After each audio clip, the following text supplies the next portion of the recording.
движа през високопланинско дере. Познай къде е това. Ето тук още една гъба.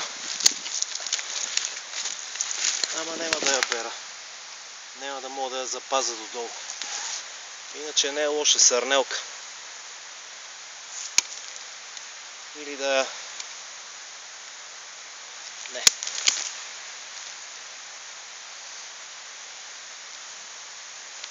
Айде, ще я резна и тая.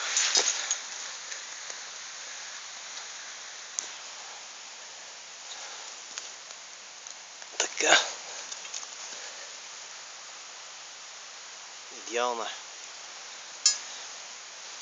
Направо отива в торбата. Как ще ги нося? От тук имам още 15 км. Тук е пълно с гъби. Една раница. Кой ще ги яде? Че да не си забравя нощчето. Познай къде е това. Това ми е нощчето. Това ми е винкела. И идвам...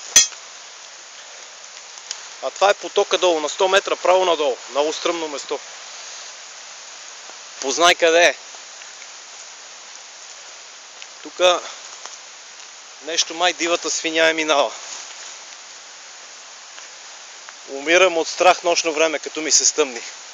Затова си носа винкел! А пред винкело всички са равни! Винкел!